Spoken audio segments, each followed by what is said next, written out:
Hello, everyone. Bun Bun, your neighborhood cat here. And today we're going to watch Farming Life in Another World. Okay, last time, well, I guess way back weeks ago when I was reviewing the trailer and I mentioned me having chickens. Well, here are some pictures of my chickens. And yeah, so we'll watch some of this and then I'll tell you a little bit more about my, my chicken raising day. So let's get started. All right, so we're getting a bit of a recap of all the characters. Oh, the cute little spiders. All right, we got our dragon girl here. We got our little fox girl. Tomatoes. Maybe I'll grow some this year. And the elves working in the rice fields. You guys, when I was in Vietnam, I worked in the rice fields before. I don't remember any of their names. Okay, you know what's really crazy is that at the end of the first season, he had a kid. Like he was about to have a kid with a vampire girl, which I don't remember her name. But like what? Like you're watching this whole series and you never really see their relationship really develop romantically, and then all of a sudden, because you're like, okay, is this gonna be a harem situation? But no. I don't know. Maybe it is still a harem situation, but the vampire girl is his first wife. I don't know how it is, you guys. But yeah, and then she just goes and is pregnant and is about to have a kid with him, and they just didn't seem like very affectionate towards each other. I'm just like, what? I don't know. That just threw me off. And I know this season, based on the trailer, we're gonna be seeing the kid. So are they filming like a welcome video promo or something? Because what is this? Oh, okay. They are making a recording. They haven't named the village anything yet. Oh, there's the little baby boy. Oh, oh, okay, never mind. Oh, okay. They named it the Great Tree Village, which makes sense. All right, giant ass tree in the middle of the village.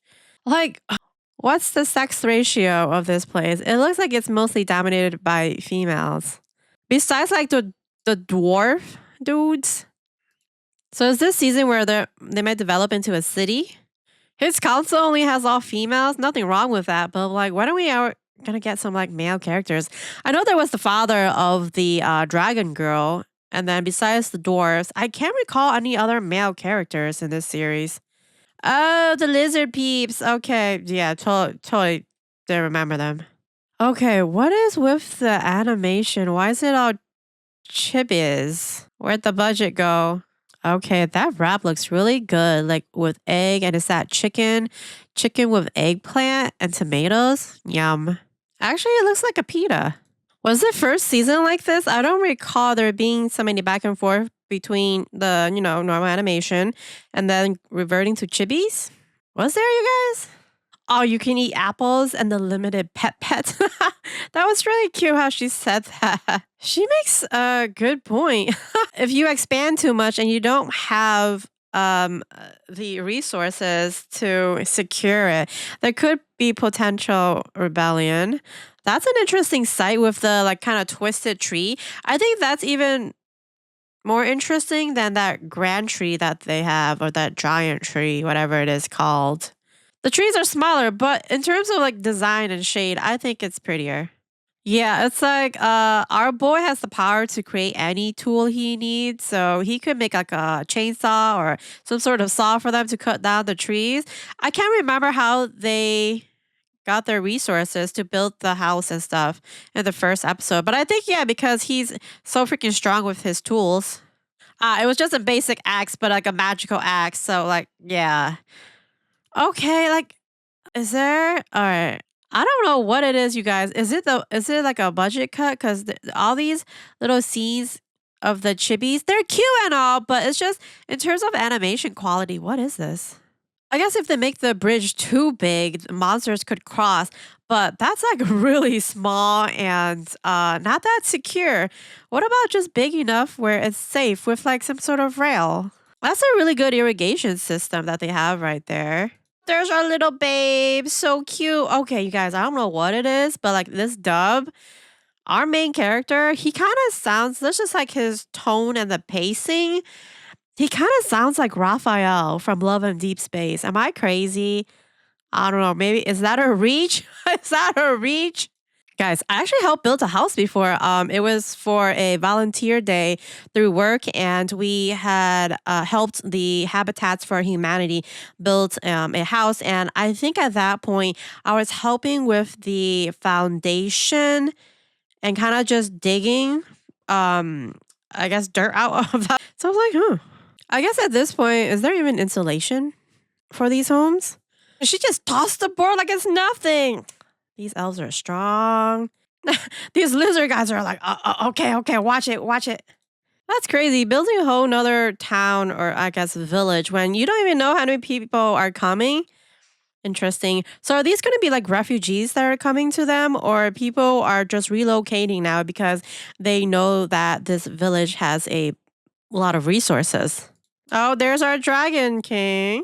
Okay, see like my comment about like, oh, where are all the males? Well, here's a whole group of them, but where are they gonna be living? Not in the main village where our boy is with all the females. They're gonna be living off in the side village. Okay, okay. I feel a bit better about the ratio because they have females and children, so like they're partnered up.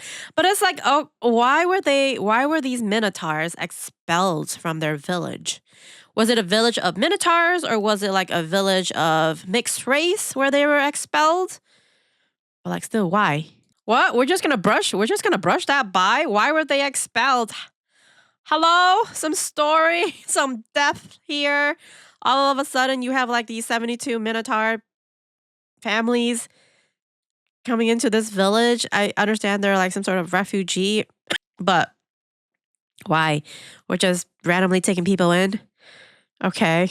Housing and all, it's great that you can provide them shelter, but what about governance? What are they going to be doing? You know, just sit around, or are they going to actually work the farm too? But then there's no farm established here, so are they going to work at the main village? Are dudes just taking in people willy nilly, kind of, but there's really no plan for them, like their livelihood? Oh man, I didn't think about it. Yeah, the homes that they built were way too small. Man, they have more new residents. So I was like, what? Where are all these people coming from? More refugees. So it's like, is there a war going on? Is there some sort of conflict or famine that's happening in other parts of the world that we're unaware of? This is just a hot mess of a first episode that this village has to deal with all these refugees. And like, I don't know if they even accounted for the resource that it's going to take to feed everyone, and long term wise, what's the strategy here? There I don't feel like they should just willy-nilly accept people because they can. There needs to be that long-term governance because eventually they're going to run out of resources too, right? Even though they have such fertile land. And to begin with, when their accounting department or whatever that department was, they were short on staff. So yeah, what's our boy gonna do? Oh, okay. You got centaurs now. Interesting. You got minotaurs, now you got centaurs. Wow, this girl is rude. She's like, mind where your eyes are, humans. Are you serious? He is hoping to house you. Like, and you're rude to him. Seriously. Just because he's looking at you, I don't know. I don't think he was staring in a rude way or anything. They are a bit too prideful, or I don't know. Maybe she's just not used to it, but I feel like that was a little rude of her. Or maybe it's just in a centaur's personality to be a bit more blunt and steadfast. All right, all right. This centaur lady is a little annoying. Is she a noble? What's going on? What's going on? Why is she talking down on our mayor, like our main boy, so much? He is, I mean, he's definitely taken aback a bit, but at the same time, he is also in a position of power. He's being a bit too meek right now. But just because she is a bit of noble, right, status, when you're visiting someone else's home, like, I don't think you're in a position to talk down on them like that, especially when they're housing you out of their own hospitality. Right? That's far. Our mayor doesn't understand the rules of nobility. And at the same time, he has people to help him accommodate these newcomers. But still, as a mayor and accepting all these people, it's also his responsibility to learn about these etiquettes. But I mean, I guess it's the same as being a director or whatever VP in a company where you're higher up. You don't want to be dealing with the nitty gritty. You just want to triage the task where your specialist can handle. Gotta delegate these tasks. Dang, this centaur is so demanding and so rude. Absolutely. You tell her, girl, like, the centaurs are seeking the aid. How dare she be so rude and bossy in this land when she is the one seeking for their help? This is not her land, even though she is of noble status. Not here, lady. This ain't your village. Yeah, you gotta knock her. Oh my god, this centaur lady is real rude. Really rude. She's like, village girl. Dang. She's of nobility too. That's right. Slap in her face. She's like a few tiers down, this village girl. Ah, man, nobility. Know your place, lady. Jeez. It's just like not even about nobility. It's just about being human. Rude. That's right. Don't be rude to people where you don't know their background and stuff. Oh, interesting. So they are in a war back home. So that's why these centaurs are refugees. But at the same time, why is our girl so chill about it when her, I guess, what is he's a duke, right? When her kingdom is at war? 40 adults and 64 children's? That's centaurs? What? That's such a crazy number. And the communication is horrendous.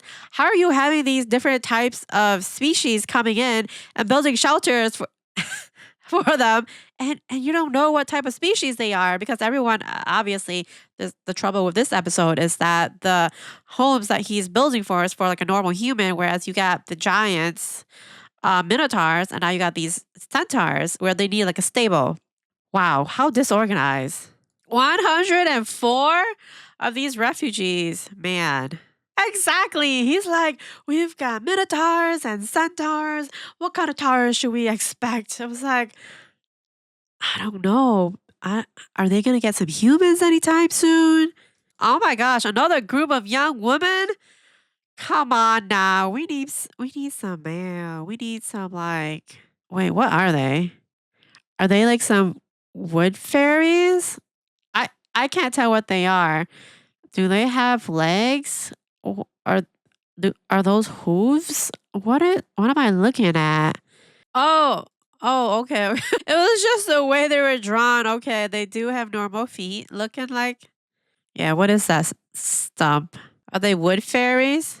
Oh, they don't talk. Interesting. Is the stump gonna talk? Are they gonna talk telepathically? Oh my god, I knew it.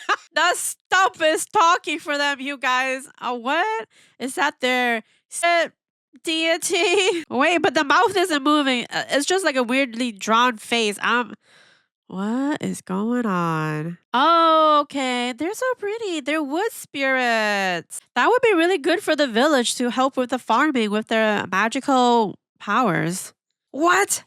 That's a really good defensive mechanism.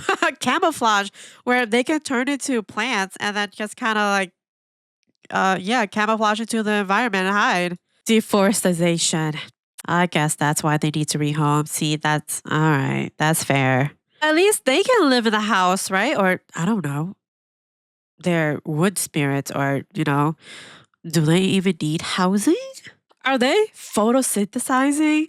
Are they gonna Okay, this is interesting. Are they going to feed on the nutrients of the soil, which this village used to grow its produce? How's that going to work? Or is it going to be a more symbiotic relationship with these wood spirits? The wood just sprouted a flower. Okay, they're the most interesting so far. The other two species are like, okay. But okay, all right. So, how do they grow? Is this stump an actual is a damaged wood spirit? So that's why it's a stump like that? No, they prefer to be outdoors and not in the house at all. So it's like the homes that he built earlier. What is the use for it? Maybe another species will come. What the hell just happened? That little stump just like a creep grew out another trunk with a light? What is going on? I think they're the most interesting. The Nunu Daphnes, these wood spirits.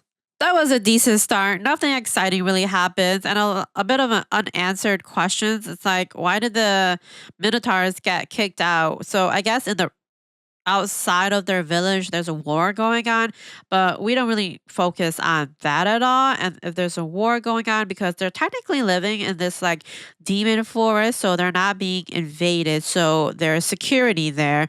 Let's move on to the second episode. All right, so for this episode, are we gonna get more refugees? Okay, now our lady is like being extra polite. That's right, now she knows the hierarchy of this place. Okay, that's interesting. Now, each species will have their own village. I don't understand why they would separate them by species like that rather than integrating them into their village. Okay. So, the thought behind that was that it might be easier for them to live and work together with their own people. But then you would think, in terms of the different species and all the different strains that they can all leverage as a whole village, that would make them as a whole a lot stronger, and there would be more versatility within the task force. Wait, like what? Ah, what? Because I thought he was just gonna expand, like the building type, and that's how you build a more, I don't know, diverse community.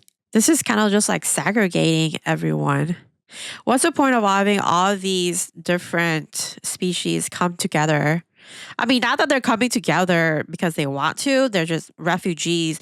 Is it temporary? Because it doesn't seem temporary. They'll probably enjoy the resource and safety of this forest here. So eventually, he's just creating zones for the different species, and this is probably going to expand into village that connects with each other into more of a city. But I am not a fan of the zoning. I mean, the zoning for maybe where they're living, but in terms of centralization, I think his village, they'll still congregate there, right? And like host parties and stuff and mingle. Because there's really no beef between these species as far as I know. Like no one really like fights with each other. No one's got beef. Okay, so yeah, they're building roads now to connect the different villages. I mean, it's needed to because they have to transport resources and food for everyone. Or would eventually each village have their own like farmland or resources too that they would produce on their own? Because then they become too reliant on the main village. I just feel like, is it almost necessary for them to explain to us, okay, the Minotaurs are huge and they're going to have to build a bigger house and bigger chairs and bigger tables? Was it just me or the centaurs looked like there were only females? Wait, what about winter? How are the wood spirits gonna live? Because they prefer the outdoors. Do they not get cold or what are they? Are they cold blooded? They'll just get used to it? Or do they go into hibernation in some form? Turn into a tree and not be affected by the weather? Oh my god, that is a horrible naming system. Village 1, Village 2, and Village 3. Come on, boy, you can be a little bit more creative. You got some cells, brain cells left? Absolutely. You need to create a clear hierarchy now that there are villages and each village is going to have a mayor in it. Like, just have a representative. Why do they have to be assigned as a mayor? Because those villages do not look like self sufficient at this point right now. So it doesn't make sense for each village to have a mayor at the same tier as our main village, as our main boy. Just us. Are they seriously going to keep the name Village 1, 2, and 3? King Mayor. You might as well establish a new kingdom. Oh man, now everybody's wanting a village. But what? Why do they need a village? They just need to be in the outdoors. Why can't they just be in the fields as they are now? Why do they need their own location, So like that's a challenge because every new species that come or group of refugee, they've set up I think a pretty bad precedence, right? They were gonna ask for a new village of their own. So you'll have these zones that are just so siloed. I This anime does not make sense. What is happening? So I guess rather than building a village for them, they're gonna build some sort of giant garden or a conservatory. Oh, I like how the flower wilted and now it's got a acorn. Oh, dang. They don't even move around. They just kind of stand there. What? Oh, that makes sense. Okay. So these new daffodils or daphnes or whatever they're called, the wood spirits. I'm just going to call them the wood spirits, you guys, because I don't remember the long ass name. So they have some like telepathy power. Isn't it kind of like, grass with the mycelium and all the roots and how they can talk with each other? So they're going to be like telephone receptors, poles where they can communicate if, I guess, a village is being under attack or something. But I guess I don't understand because they had the technology to like film a video introducing the village, but they don't have like a phone service? Okay, so they technically get their own village. Village 1 because no one can really live there temporarily. But it doesn't even it still doesn't make sense because the homes are built there and essentially what they're doing is splitting these people because they're useful. I'm not a fan of this. Oh my god, like these people are really useful. It's just like it's so convenient. So at the end of the day, they're stationed throughout the village and because at night they also sprout those little lights. So they're like lampposts. Lampposts that has communication with it. Okay, it's like these people are very convenient because I thought they were the most interesting. I would have liked to see them in like a conservatory or like a botanical garden, a cool botanical garden that he builds for them. But no, he's just distributing them for the utility that they have. That freaking sucks, I mean, not that they need to be next to each other, but I don't know. I don't get to be next to my family and I'm like dispatched like that. But I guess if they're okay with it, all right. That's quite interesting. I thought they would be strong too, but they don't know how to hunt in the forest. Do they know how to defend themselves? See, now you gotta dispatch security to these different villages rather than like centralize it all. You're just spreading your resources thin right now. Oh, what is with this organization? But again, okay, maybe because they're refugees, their homes won't be permanent, but they have already built this shelter. See, my point is, because if they had built the stables, right, as part of their village, then even if these refugees leave, they would have the stables for their horses. But now, if the horses are like far away, that's really inconvenient. But based on this anime, I don't think these refugees are going to go anywhere. They're just going to become permanent residents. Man, this anime or it's just so unorganized. Maybe this is a little bit more realistic, but it's starting to be a bit annoying because he's building all these separate villages, creating all these silos and then dispersing all these resources and now they're trying to make them self-sufficient, which is fine. But again, they are in the dark forest, right? And the only way in which his village was able to produce so much was because of his magic tool. So now, does that mean he has to do triple the work? Or is this more like an opportunity for them to, I don't know, create some genetically modified veggies that would grow in this type of soil? Or maybe the tree spirits can help fertilize the soil too? Because right now, they're really the best species. Yeah, that have the most utility. Right? That is such a that's such a conundrum. He's the only one that can grow these damn crops. I mean, these people probably have their own method, right, of growing too that they can perhaps utilize rather than relying on him. Okay, now we're actually relying on knowledge rather than just the convenience of magic that these actually inhabitants of this world can apply from their previous knowledge, which makes sense, right? Because this whole time, everything was just very convenient for our main boy here. Man, what is his name? I cannot remember his name, you guys. That makes sense. The centaurs are carriers delivering the resources from between different villages, and then the trees are lampposts throughout the villages. I'm a little surprised that the centaurs can't hunt at all. Is she gonna help train the horse? What? He's gonna ride her? Okay, that came out weird. I thought she was gonna help him train the horse. Not okay. That horse was like he was eating some grass and he just like Oh, and just dropped it. He's like, "Oh, my job's being taken. Now I really gotta make the rent, make it worth it for them to keep me here." Wait, no saddle or anything? What? Why is she smirking like that?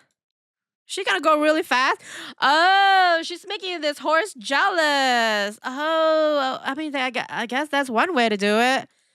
So the other horse is letting him ride now, and the centaur is like, "What is this?" So I guess she didn't purposely do this. She's actually competing with the horse now for his attention. To Okay, she wants to be his official ride. Okay, this doesn't even make sense. Why is she competing with the actual horse? Like, isn't she part of the delivery crew, or is she isn't? What is it? Doesn't she have a whole village to manage? Like, what's going on?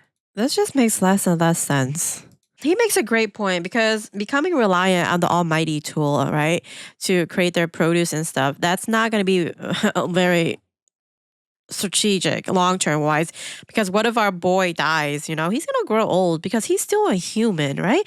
Or does he have longevity? I don't know. Does he not pass? I can't remember, you guys. Remind me again. Because Lou is a vampire, she's gonna live on, and Alfred is gonna be maybe a halfling. So is he gonna outlive this dude, or does he? I don't know, live forever? I can't remember. But I mean, either way, it's good to be self sufficient. Yeah, this is a lot of freaking work. Whereas our boy doesn't have. I can't remember. Was he an office worker before he came to this world? What is his background again? Remind me, you guys. It's been so long. Maybe I should have watched like had a refresher of season 1. But having to take care of all these people, this 3 villages now, that is a crap load of work. No, thank you. I want that leisure time. I don't know. The world building in this series is a little weak. It's a little weak sauce right now. Ha ha ha! I'm glad he said it too. The Great Tree Village is filled with women. But do the species intermix here? I mean, he did with Lou, but I think maybe that's an exception. Okay, so the Minotaurs customarily only marry within their species. Okay, that makes sense due to their larger size. Yeah, that makes sense. Yeah, I don't think the centaurs are gonna marry outside of their species. Okay, same for the centaurs. She said not ordinarily though, so I guess it can happen. That makes sense, in terms of like reproduction and yeah, how the privates fit. Just saying. This girl crazy. She's like offering herself to him as like tribute, like for staying here, and then she's like, and he of course rejected her. I think he's monogamous, right? I don't know, you guys. And then he's like, why not? Do men not want strong, dominating women? I don't even understand why she even asked that because doesn't she or everyone in the village know that he has a relationship with Lou and they have a kid together? Maybe this world is polyamorous? I don't know. What the heck? See, that's the thing too. Throughout like all of season 1, there was no development for romantic relationship. And then in this season, everyone just seems to like disregard the fact that hello, he has a kid, but I don't ever remembering him actually celebrating like a wedding or anything with Lou because during the whole first season we were trying to figure out, is this going to be a harem thing? Is he never going to pick a partner and it's just going to be about farming life and I guess village building, nation building, or whatever it is that he's trying to do. But no, he ended up having a kid. What? I'm like, why was that skipped? Or is that seemed like an important part because now they're going into like long term like stability of the village where he's trying to partner up with people. But then throughout this whole series, that factor wasn't built upon. So this anime, it's been a while, you guys. I do remember enjoying. It wasn't like a major A tier anime, but it was maybe like a good. I guess I remember it being a solid B. But this season was like it just feel like there's so much more to be desired. There's so much lacking. A lot of decisions just don't make sense for me in terms of like world building and segregating I guess they're expanding, but just creating that silo for the species and now worrying about how they have to procreate and integrate with each other. But I guess they are using each species' strong point, right, to develop. So, like, as the centaurs are creating that delivery system, and then the minotaurs, because they have background in farming, because they can't rely on his magical tools. So there's that knowledge there, the knowledge gap that's being filled in, and it's being shared with the other villages too. Because only village, the main village, has that power or capability, and they're helping to supply the food for the rest of the villages in the interim. And the naming of the village is really dumb too. Village 1, 2, and 3. I thought he was joking and they weren't going to keep that, but no, nope. Okay. Well, this is a little bit of a disappointment for me. We will watch maybe 2 more episodes and see where it goes, and then I don't know if I'm gonna drop this because I find this a little shallow.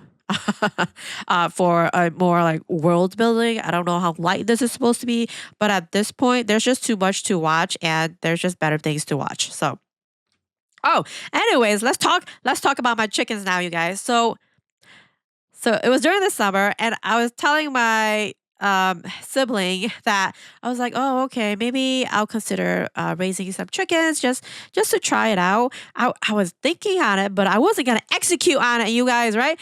And then they come and give me they gave me 6 chickens. 6 chickens, man. 6 hens. And then I was like, what the hell do I do with this? So I had them raise it for me because I was not prepared to have it. They were like, they didn't tell me anything. It was just like a whim. They bought it for me. I was like, okay, I'm grateful. But it's like, I don't want this. I was not ready.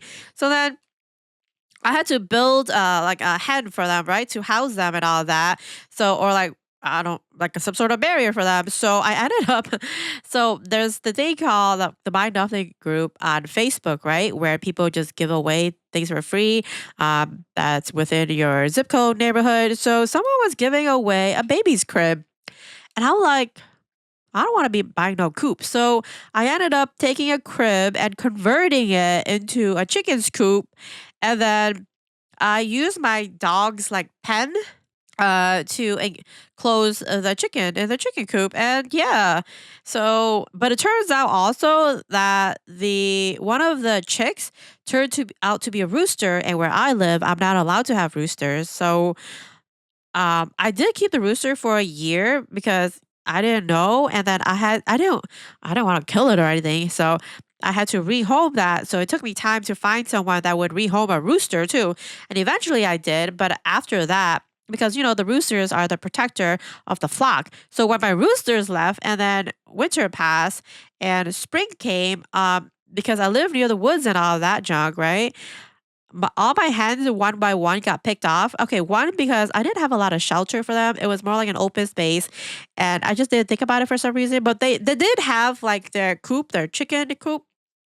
That's still a baby crib at the time, and I did expand it out where there is a covering for them. I used like a tarp to cover the coop, and I connected that to a space behind the coop for them to stay in the shade and all that. But anyways, so where I live, there are hawks, there are foxes, all sorts of predators. So they got picked off one by one, and yeah, now I don't have any chicken. But the crazy thing is, like having chickens, I thought I would actually eat the eggs, but I never really ate the eggs, you guys. Ain't that crazy?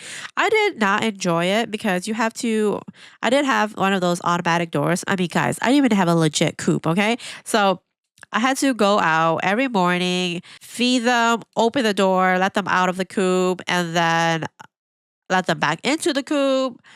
And then I had to clean out their poop and everything. It was not enjoyable. So I'm because I was really into homesteading at one point, but I don't think animals are my thing. Maybe gardening. Maybe gardening. Yeah. Anyways, that's my that's my chicken story. Yeah. All right, you guys. So there's this episode. It's meh. It's very mid. We most likely won't continue this, or it's like I won't be maybe during my downtime. I'll record it, but it's definitely not a priority. So let me know what you guys think. This just felt like a little bit of a letdown. So see ya.